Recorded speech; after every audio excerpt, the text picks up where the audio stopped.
Le charançon de la prune est un ravageur présent dans la majorité des vergers du Québec, sauf ceux situés au nord de l'île d'Orléans. L'adulte mesure 5 mm de longueur.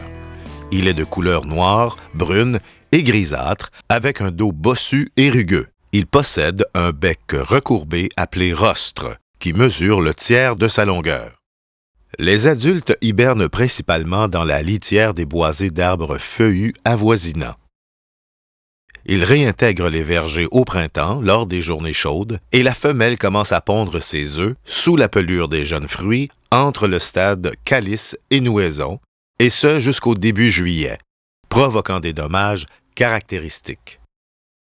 Ce dommage apparaît lorsque la femelle grignote la pelure autour de l'œuf, formant une cicatrice caractéristique en forme de croissant de lune.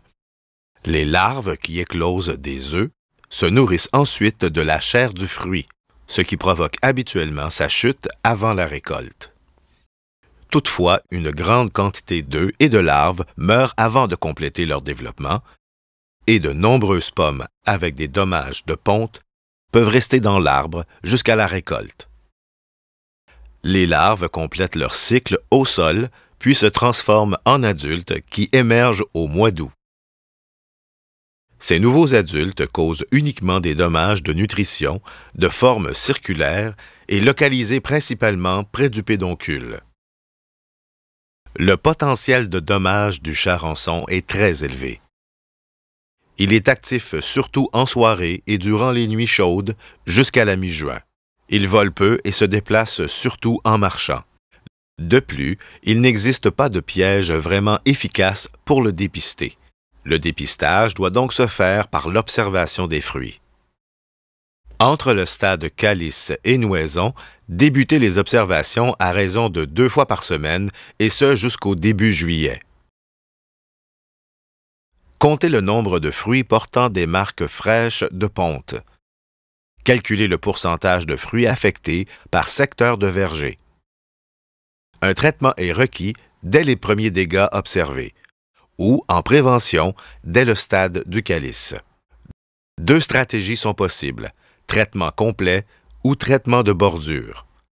Un traitement complet est recommandé dès qu'une des situations suivantes est rencontrée. Le verger possède un historique de dommages importants du charançon ou il a subi des dommages de charançon l'année précédente. Les captures d'hoplocampe ou d'un autre insecte dépassent le seuil d'intervention. Le verger n'a pas reçu de traitement insecticide préfloral. Le verger est adjacent à un verger à risque, tel qu'un verger abandonné. Le verger est de forme étroite, irrégulière ou comprend des cultivars hâtifs en son centre. Un traitement de bordure est recommandé dans les autres cas.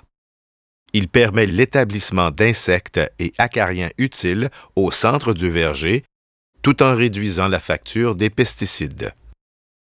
Il doit être appliqué dans les 30 mètres ceinturant le verger et inclure les cultivars hâtifs.